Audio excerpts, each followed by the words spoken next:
Hi, my name is Joe. I run games, and the game that I'm running today is Draw Steel. Actually, I'm not running Draw Steel today, but I am doing just a little bit of supplemental prep work for Draw Steel today because, as you may have seen in the campaign diary, and if you didn't, you could watch it, but it's long if you don't care, I'll just tell you. So I wrote up this smelling of a rat plot here, and it's going more or less according to plan. However, there's a little bit of work to do here. I've got the PCs off to the farm. They drive off the Raiden Whites. Fine. However, they kind of dove into this plot a little deeper than I thought right away, and so I had to shift up the bread metal stuff. So they ran into Aunt Lucia's headless body on the way back, which means the bread metal's already at the farm. I was thinking about them going back to the farm, having a fight with the bread metal, and then it escapes and they have to track it down to its lair. Well, they're already planning on going to the lair. So now my problem is, do I send them back to the farm anyway, and they get, trounced by the bread metal a little bit, and then it runs off with one of the farm people, probably like Franco or Diego? Either one of them were pretty popular. I feel like Isabel's like that's tired, right? That's like going after the eldest daughter or whatever. So I think Franco's 9. Almost everybody in my game has kids that age. It'll kick him in the teeth. So fine. The bread metal takes Diego, and that is okay. Then the question becomes, what is the rest of this adventure? I think probably what I do is, it's heading along the river. It's going back toward... They're going to make that connection as long as we know that this thing is the bread metal. I have to come up with some way for them to figure that out. How do I figure that out? I don't know. Oh, because it leaves behind Aunt Lucia's head, of course. And it grabs, what's his name? Franco. Grabs Franco, takes him back to home base. Okay. So then my question becomes, what else happens on the way there? I need something else. I think I'm going to lean heavily on this mushroom forest fight along the way, which means there needs to be something for them to fight in the mushroom forest. Now, first off, we need a montage test to get to the lair in the first place.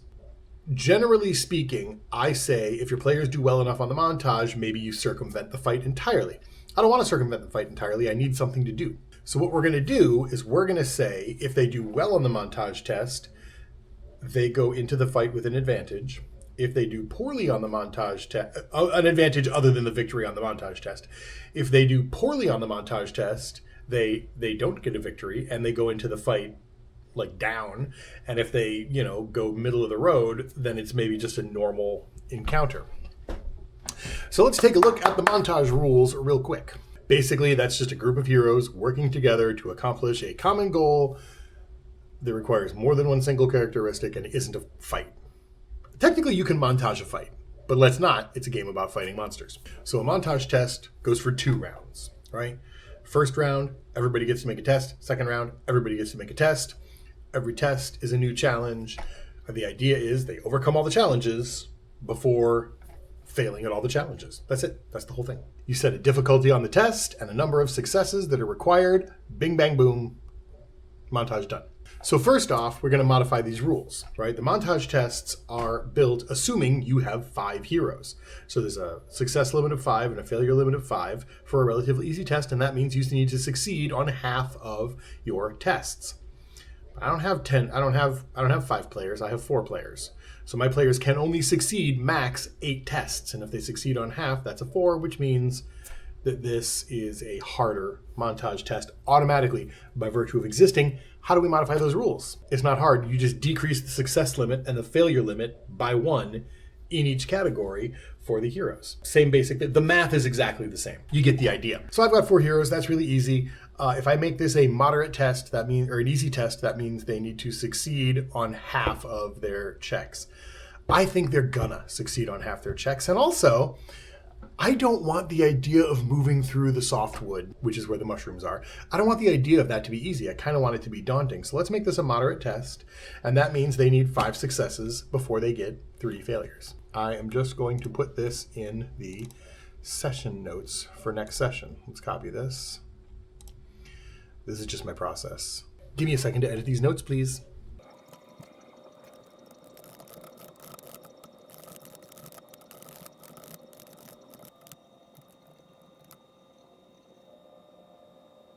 All right, this looks stupid because I'm trying to do it in shorthand here, but it actually is not very complicated, right?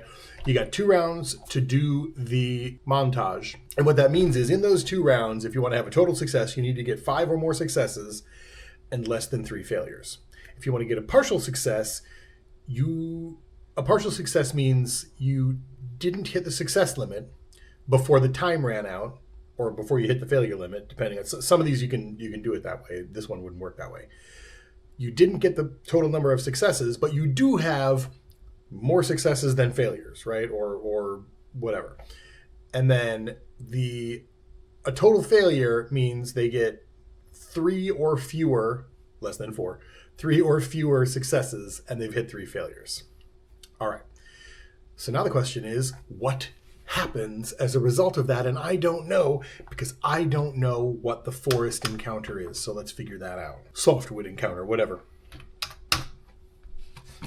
We just had one fight that was some minions, some leaders, whatever. We're gonna have a fight that is a solo fight, so this needs to be something else. I think this needs to be some individual creatures, very light on the minions, but also I think that perhaps the goal of this combat should not be to defeat the enemies necessarily.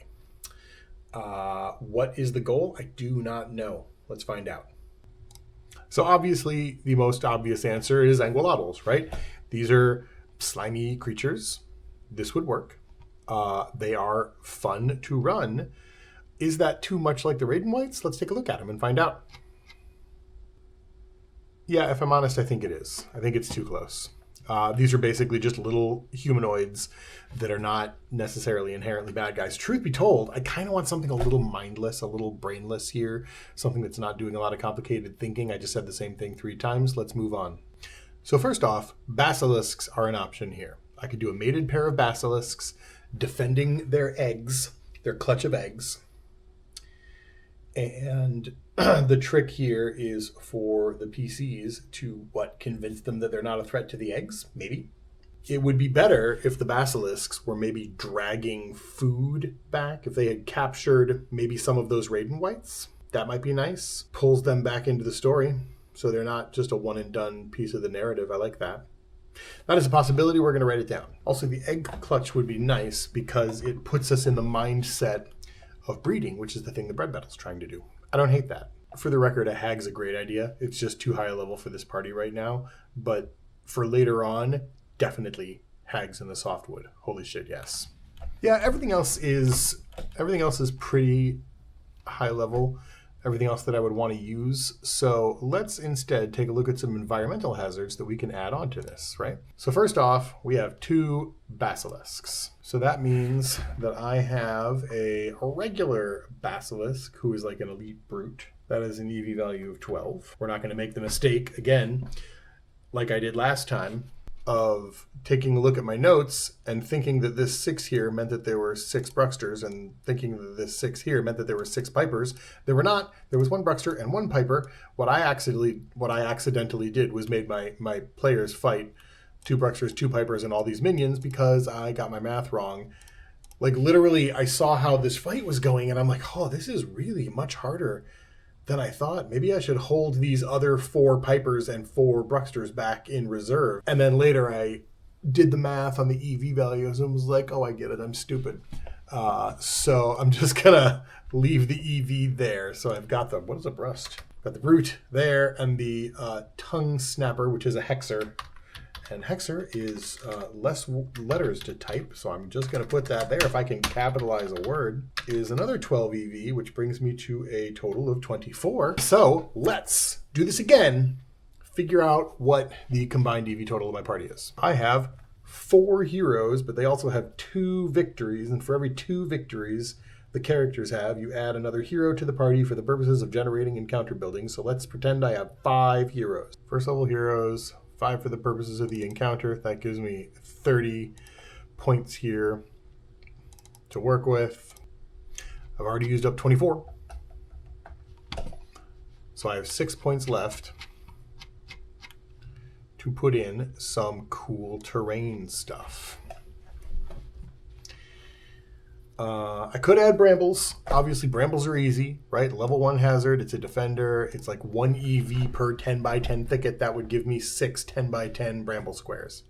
That's an easy one. Let's see what else I've got. A corrosive pool. A frozen pond. So let's do this. Let's throw in 1 patch of quicksand. That's 3 points. And then 3 patches of brambles sort of around it. And that'll make for a nice little area that they can't go to. And we'll just say that the basilisks can. Boom, encounter done. So what is the... so here's how this works. On a total success, they win initiative.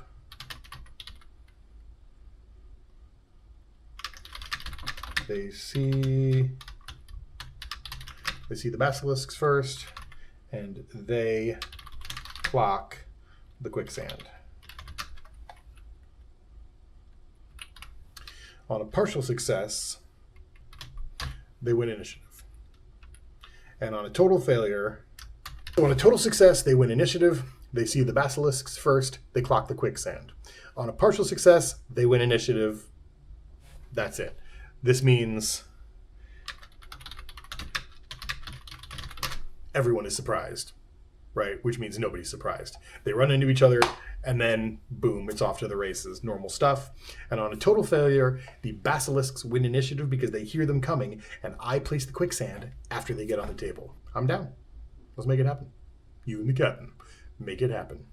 Anyway, that's as much prep as I'm going to do today, so we will tune into the next campaign diary, and we'll see how it went. No plan, survives contact with the PCs, but this one might help me get myself ready to go.